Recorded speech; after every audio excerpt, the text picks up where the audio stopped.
Assalamualaikum warahmatullahi wabarakatuh. Perkenalkan, nama saya Tiarani Reswandi dari jurusan Biologi Fakultas MIPA. Saya dari kelompok 37. Baik, teman-teman semua, di sini saya akan membahas tentang maraknya pinjaman online ilegal. Sebelumnya, pinjaman online ilegal merupakan pinjaman online yang beroperasi di luar hukum yang ditetapkan oleh otoritas keuangan atau pemerintah. Pinjaman online ilegal tidak memiliki izin untuk melakukan penawaran pinjaman kepada masyarakat. Dan apa saja faktor-faktor yang mempengaruhi seseorang untuk terlibat dalam pinjaman online ilegal? Kemudian, apa dampak negatif yang ditimbulkan akibat terlibat dalam pinjaman online ilegal?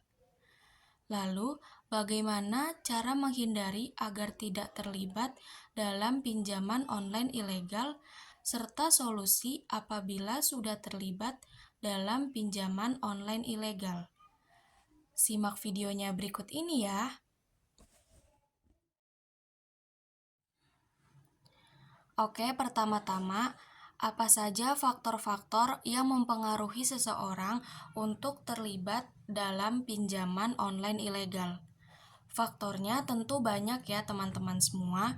Yang pertama, karena melunasi hutang, tekanan ekonomi, kekurangan ekonomi, dan membeli kebutuhan yang mendesak.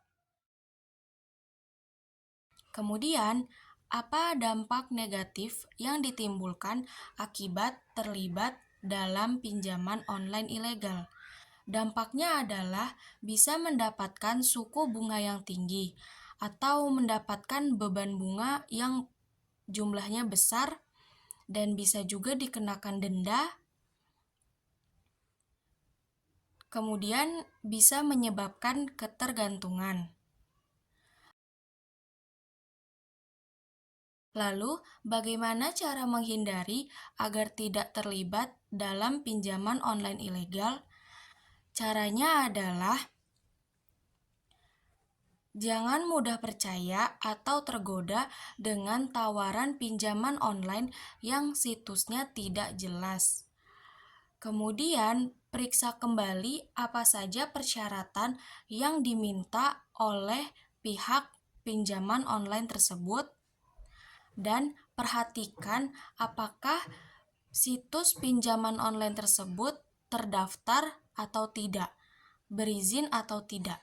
Jika tidak berizin, maka bisa dipastikan pinjaman online tersebut merupakan pinjaman online ilegal.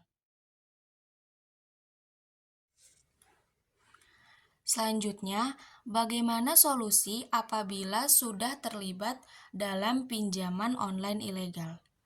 Solusinya adalah segera berhenti dari pinjaman online tersebut, melunasi segala pinjaman yang dipinjam, dan jangan pinjam kembali atau jangan pinjam lagi. Baik teman-teman semua, cukup sekian yang dapat saya sampaikan. Kurang lebihnya mohon maaf. Wassalamualaikum warahmatullahi wabarakatuh.